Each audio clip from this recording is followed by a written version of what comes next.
你知道吗？你日常喜欢吃的鸡肉、猪肉可能潜藏致命危险。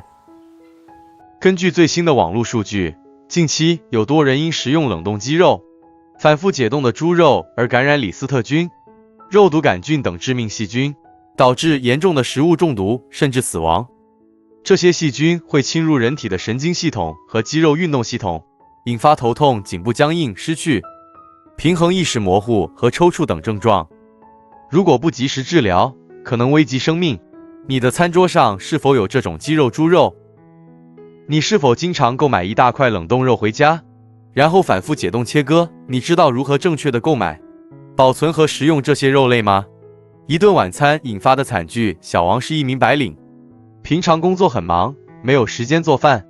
他常在网络上订购一些冷冻食品，像是鸡块、鸡排、鸡翅等，然后放在冰箱里，等到晚上回家后，拿出来微波炉加热就可以吃了。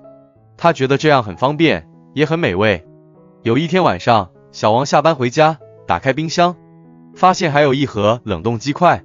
他想着今天就吃这个吧，于是拿出来放在微波炉里转了几分钟。他没有注意到这盒鸡块已经过了保质期，也没有闻到有异味。他只是随手撕开包装，拿起一块就咬了下去。没多久，小王就觉得胃部不适，开始恶心呕吐。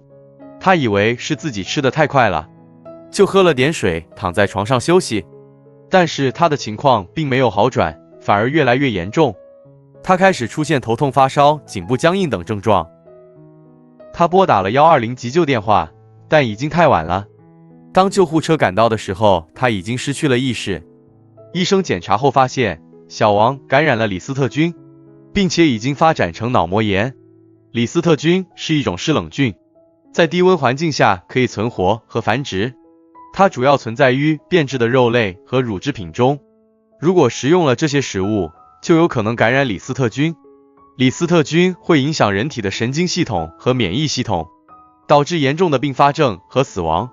医生对小王进行了紧急治疗，但是由于发现的太晚，小王的生命垂危。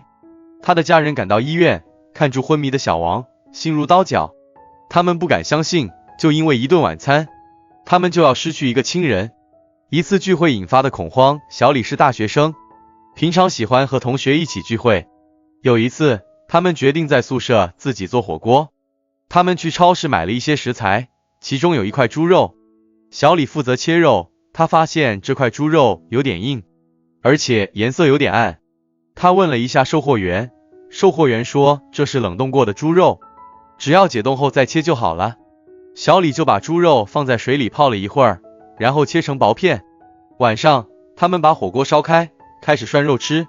小李也吃了几片猪肉，觉得味道还不错，但是没多久，他就觉得胃部剧痛，开始腹泻。他以为是自己吃太多了，就跑到厕所去了。但是他的情况并没有好转，反而越来越严重。他开始出现恶心、呕吐、头晕、四肢无力等症状。他拨打了120急救电话，但已经太晚了。当救护车赶到的时候，他已经昏迷不醒。医生检查后发现，小李感染了肉毒杆菌，并且已经发展成肉毒中毒。肉毒杆菌是一种生长在缺氧环境下的细菌，也是目前毒性最强的毒素之一。它主要存在于变质的肉类中。如果食用了这些食物，就有可能感染肉毒杆菌。肉毒杆菌会影响人体的神经系统和肌肉运动系统，导致呼吸肌肉麻痹，导致病人死亡。医生对小李进行了紧急治疗，但由于发现的太晚，小李的生命垂危。他的同学赶到医院，看住昏迷的小李，惊恐。他们不敢相信，就因为一场聚会，他们就要失去一个朋友。这两个故事是不是让你感到震惊和惋惜？你可能会觉得这些事情离你很远，但其实它们随时都可能发生在你身边。你知道如何预防和治疗这些细菌感染吗？下面我们就来科普一下吧。什么是李斯特菌？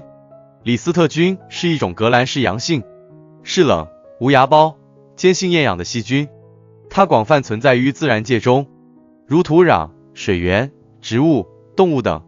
它可以在低温环境下存活和繁殖，在冰箱内的食物中也可能存在。它可以引起人类和动物的一种严重的感染性疾病，叫做李斯特菌症。李斯特菌症的症状包括发烧、肌肉痛、头痛、脑膜炎、败血症等。对于孕妇、新生儿、老年人和免疫力低下的人群来说，可能危及生命。李斯特菌的致死率高达 20% 到 30%， 它主要通过食物传播给人类。常见的食物来源有变质的肉类和奶制品，如冷冻鸡肉、反复解冻的猪肉、软干酪等。如果食用了这些食物，就有可能感染李斯特菌。什么是肉毒杆菌？肉毒杆菌是一种革兰氏阳性、有芽孢、厌氧的细菌，它可以在缺氧的环境下产生肉毒毒素。这是一种神经毒素，可以阻断神经与肌肉之间的信号传递，导致肌肉麻痹和呼吸衰竭。肉毒杆菌主要通过食物传播给人类，常见的食物来源有变质的肉类、罐头、腌制品等。如果食物在加工、保存或烹饪过程中没有彻底杀灭细菌或毒素，就有可能造成肉毒中毒。如何预防和治疗李斯特菌和肉毒杆菌感染？为了预防李斯特菌和肉毒杆菌感染，我们应该注意以下几点：选择新鲜、合格的肉类和奶制品，避免购买或食用过期、变色、有异味的食物。保存食物时要注意温度和时间，冷冻食物要在零下18摄氏度以下保存，不超过3个月；冷藏食物要在4摄氏度以下保存，不超过7天。不要反复解冻和冷藏食物。烹饪食物时要彻底加热，至少达到74摄氏度以上，确保杀灭细菌或毒素。不要吃生或半生的肉类和奶制品。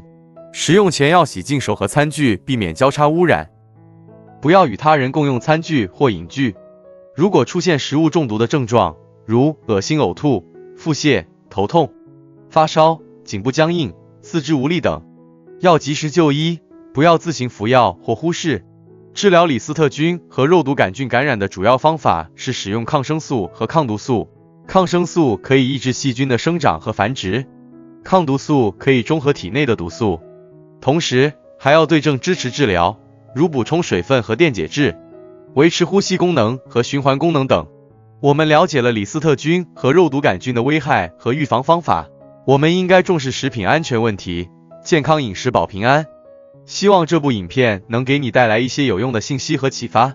如果你有什么想法或问题，欢迎在评论区留言，我们一起交流学习。